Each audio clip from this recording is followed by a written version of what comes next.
Namaste. Welcome to Agriculture Affairs in Nepal with me, Nirmala Basnet. Dear viewers, let us now start the program with the main affairs of the day. Construction of the multi-purpose irrigation project has started in Rohini River of Rupandehi. The government-owned Food Law and Trade Company Limited has been selling rice at high prices to remote consumers to make a profit. Japan is taking Nepali workforce to work in agriculture sector, and much more. Let us now continue the program with the affairs of the construction of irrigation system in Rupandehi. One record suggests that irrigation systems started in Egypt and Mesopotamia from the Nile and the Tigris rivers.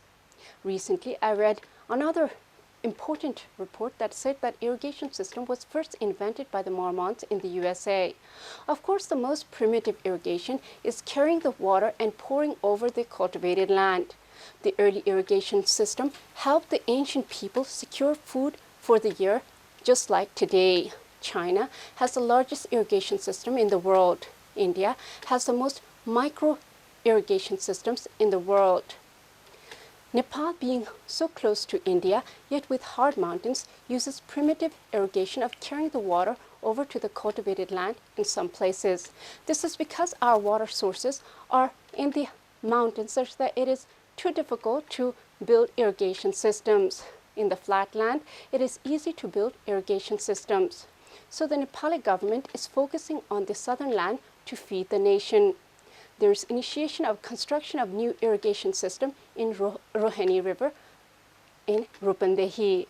The construction of multi-purpose irrigation project has started in Rohini River of Rupandehi. Let us look at this report for a little while. Construction of a multi-purpose irrigation project along with the sample reservoir of the country under construction in the Rohini River of Rupandehi district has accelerated. Hundreds of hectares of land will be irrigated from the project with a dam spanning almost 2 kilometers, and work is being planned on developing as a tourist destination. According to the project work has been intensified to complete in the current fiscal year 2076-77. The project has been put forward to irrigate the farmers' land in the Om Satya village and Rohini municipality attached to Devdaha, Tilottama and Siddharthanagar municipality. The construction of the project was slowed due to the lack of necessary budgetary allocation due to the lack of coordination between the state government and the federal government. The project was started in the Kartik of the fiscal year 2074 at the cost of 36 crore rupees.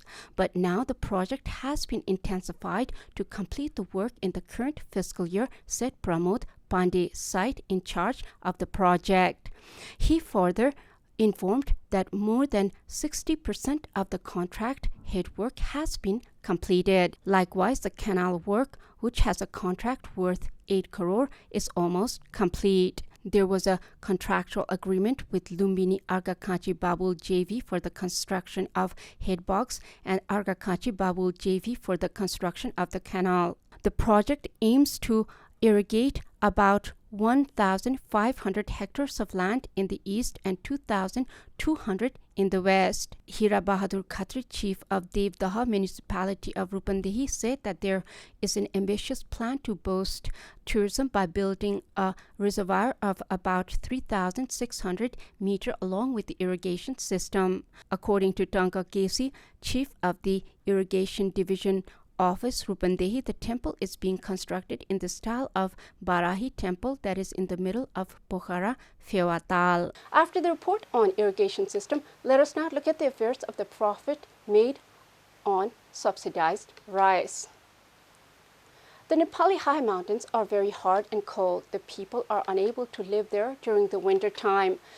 People migrate to the warmer areas in Nepal and many go to India. These areas are also not very productive. Nepalese consider the rice as the food of the wealthy and the wise. Since the rice does not grow well in the high mountains of Nepal, the government provides rice at subsidized price. This would be all well. However, the employees who supply the rice to the remote areas of the country make profit by selling the rice at a high price. It is found that this has been happening for some time now. The government-owned Food Law and Trade Company Limited has been selling rice at high price to remote consumers to make a profit.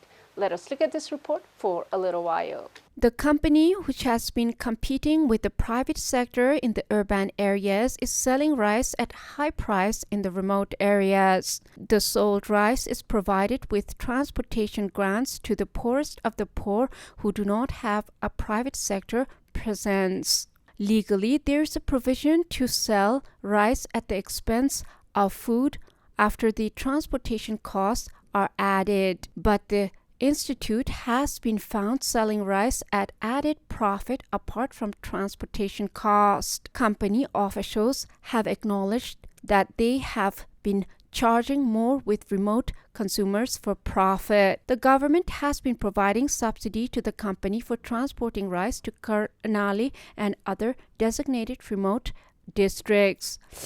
But the company has been fixing the price by adding shipping costs to the rice that receives transportation subsidy. In a conversation with a news agency some time ago, the then general manager of food, Yogendra Gauchan, said that consumers in remote 23 districts were getting rice at a discount price if they bought rice. The price fixed by the company for the Terai and remote districts is 100 to 1,500 more. At present, the price of Aru coarse rice in Surkhet is 4,400 per quintal. The same rice is being sold in Humla for 5,700 rupees. Similarly, the Sona Mansuli that costs 4,700 in Surkhet is traded at the rate of 6,200 in Humla. After the report on profit made on subsidized rice, let us now talk about the affairs of the Nepali workforce to Japan. The world has become a global village. We are trading ideas to live better and longer. For this, food is very important. We are learning from each other the practice of growing food. We are trading food. We are trying to understand each other and do what is good for each other. As human race, we are working to reach the higher grounds in existence. We have realized that our chance of survival is helping each other and learning from each other. Nepal is working closely with friendly nations around the world to become developed. This next report is on the Japanese who are selecting Nepali farm workers to go to Japan. This will help the both Nepalese as well as Japanese eat and live better. Japan is taking Nepali workforce to work in agriculture sector. Let us look at this report for a little while. Japan is studying to take Nepali workforce to work in agriculture. During the meeting with Minister for Labor, Employment and Social Security, Gokarna Bishta, Deputy Director General of Japan's Ministry of Agriculture, Forestry and Fisheries, Takayami Nakada, said that they are willing to take Nepali workers in agriculture, fisheries, and food sectors. According to the agreement between Nepal and Japan during the meeting, discussions were also held on conducting language and skill examination in relation to the workforce required by Japan in the agriculture sector in different areas. Japan's ambassador, Mesamachi Saigo, said the team would conduct research studies to bring agriculture workers from Nepal to Japan. She also expressed her commitment to take more workers by gradually testing the skills of the workers according to the labor agreement between Nepal and Japan. The Japanese delegation has mentioned that Japan can cooperate with JICA to provide necessary skills training to Nepalese workers. Stating that Nepal has a lot of manpower attached to agriculture, Minister Bista also said that Japan could benefit more from the supply of skilled manpower related to agriculture from Nepal. Minister Bista said that Nepal is ready to provide the necessary support for the process.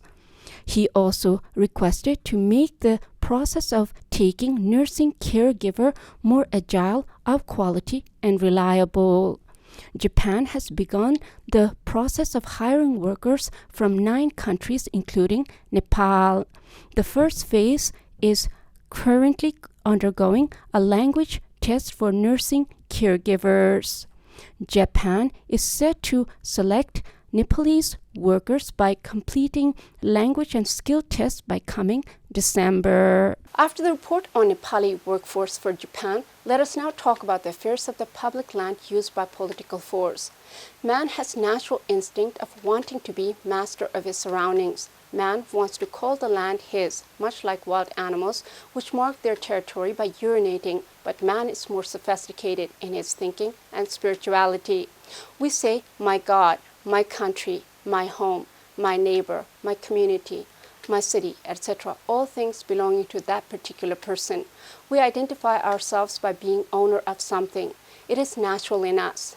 In the modern times, we all have share of something that is ours only. Some people have homes, some people have cars, some people have land, etc. They all have to be registered so that no one else can use these things except the registered owner. This is the system. Otherwise, there would be fights the way animals have all the time. Animals fight because they have no understanding. Man understands that he has his share and that others also have their shares. And we have something that we all share, like God, country, community, etc. The next report is on the encroachment of public land by the political forces. The public land is used by the political forces. Let us look at this report for a little while. Political parties are using public land in Birendranagar in Surkhet in opposition to the master plan. The land is being distributed to various organizations and individuals under the leadership of the political leaders. Some parties have used the land for party office construction and for commercial purposes. While under the leadership of the City Development Committee, the representatives of the party volunteered the public land contrary to the master plan of Surkhet Valley. There was an agreement between the City Development Committee and the party to build only the party office in the land and not use it for commercial purpose. But in violation of the agreement, some parties have set up a party office and are doing business in the building. The shutters of the then Emale and Maoist party have been hired. Nekapa earns 1.5 lakh rupees monthly from the rent. Similarly, the Democratic Forum has also rented the land meant for head office to restaurants. Now the party has been integrated into Congress. Here it has been found that the land belonging to Raprava Nepal office has been leased to business. According to Amin Mahesh Prasad Paudel of the Urban Development Committee, the then Emale Maoist Congress, Rashtriya Jan Morcha, Forum Democratic and National Democratic Party Nepal had taken public land. The party is making a profit by investing the public land provided for the operation of the party office only. According to Krishna Bahadur GC, secretary of the ruling Nekapa, the party office building was rented only for security purpose. After the report on use of public land by political forces, let us now talk about the affairs of the poultry industry. The Chinese have been keeping chicken for cockfight from 10,000 years ago. The meat was enjoyed much later by the human beings. There are researchers trying to find evidence on earlier use of chicken for food. In modern Nepal, the chickens were kept for food for the army. In the more recent Nepal, chicken is consumed as food by all ethnic groups. As a matter of fact, the poultry industry has become so big in Nepal that we are independent in the production of poultry goods.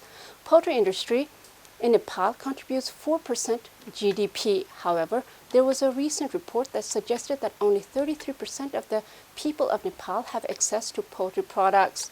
At the same time, the poultry farmers are saying their eggs and meat are not sold. The poultry farmers say that they cannot even earn the production cost. The farmers are suffering since the prices of chicks and feed have increased. Let us look at this report for a little while. Some time ago, the poultry farmers announced that the protest was going to be carried out as they were suffering from the high production cost and low income. They said that the cost of the chickens they produce cost from 220 rupees to 250 rupees. They say they get only 170 rupees to 180 rupees for one chicken. Farmers across the country have become agitated that their poultry is not getting the production cost. They're demanding the increase in the price of poultry produced by farmers in the country. They say they have to bear loss up to 5 lakhs in 1 year. Vishnu Khadka, the central coordinator of the National Poultry Farmers Conflict Committee, said that they were forced to join the agitation after there was no hearing from the concerned sectors. Khadka said that the committee was uniting all the farmers and consulting the grain industries and hatchery industries, but there was no price adjustment.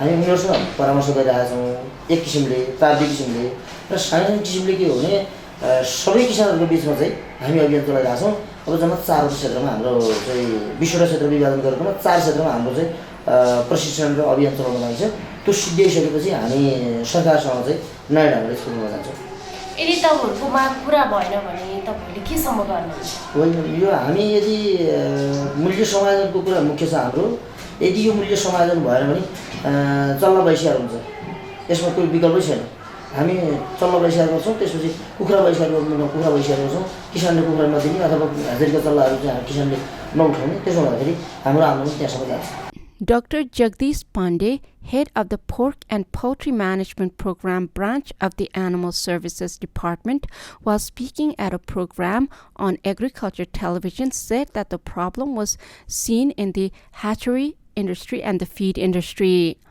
Farmers have warned that if the problem of the farmers is not solved in the form of peaceful protest, the poultry farmers will not allow the new chicks into their coops. After the report on poultry industry, let us now look at the report on school building turned into shed. We know that to enhance agriculture and agriculture-based industries in the country, we need to improve the education of the people. Educated citizens become responsible citizens who care for themselves, their families, community, and the country. For education, the schools are needed. Nepali education is lagging behind as there are no good structures and education system is very poor. The buildings of the schools have no doors and windows. The schools in the remote areas become the resting place of domesticated animals. The government spends so much money, however, the work on construction is not well done. This applies to all of the governmental work of building. The workforce does not put the effort. We need citizens who think that the country belongs to them and they are responsible to build the country.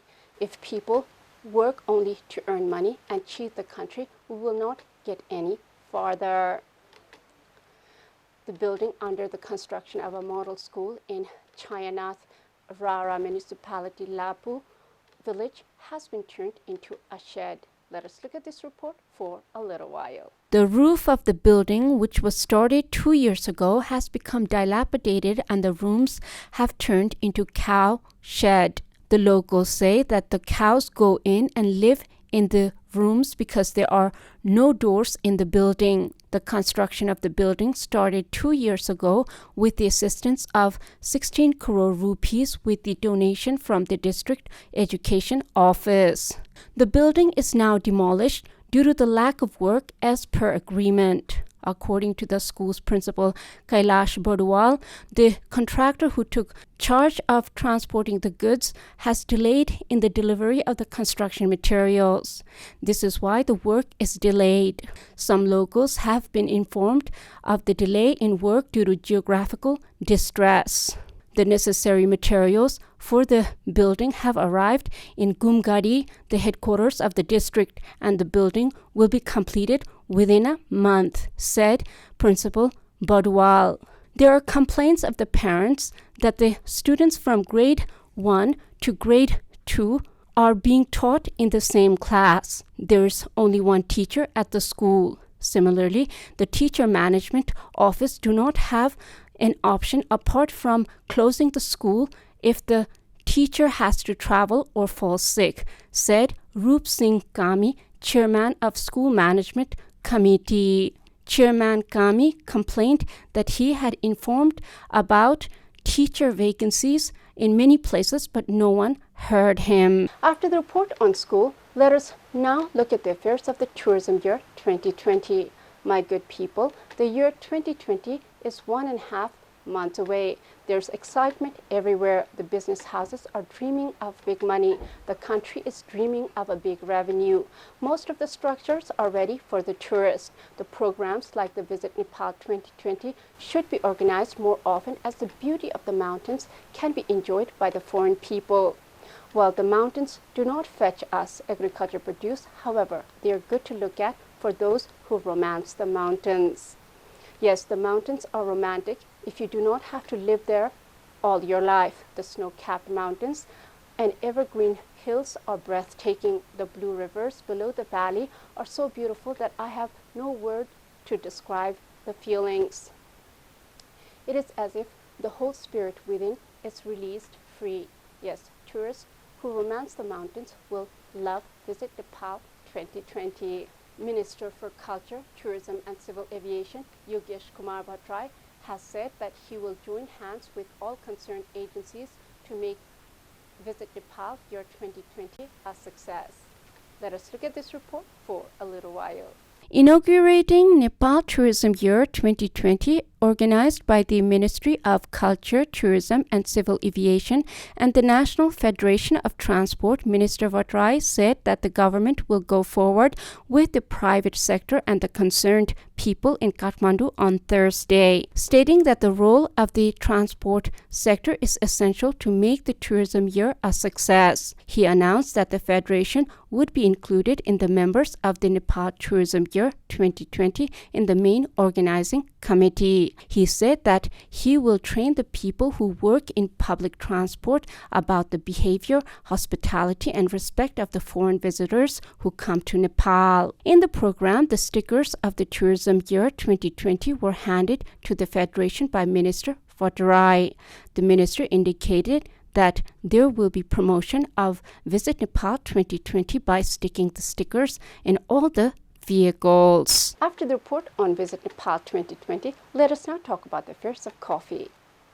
I read somewhere that before the cultivation of tea in Nepali gardens, coffee was cultivated. However, the coffee became infested with disease. That is why the robust tea was cultivated. Well, we all know that coffee originated in Ethiopia. When the coffee was first discovered, a monk who discovered it thought it was the drink of the spirit, as he got unusual energy from the drink. The caffeine in the coffee gives the energy that we feel. Most Western people drink coffee in the morning to have an energetic start. 70 different countries in the world produce coffee. Most coffee in the world comes from Brazil, Colombia, and Indonesia. The country that produces the most coffee is Brazil. Brazil has been the biggest producer for 120 years, according to one report. Nepal is also working on improving productions. The National Tea and Coffee Development Board has set new prices for tea and coffee. Let us look at this report for a little while.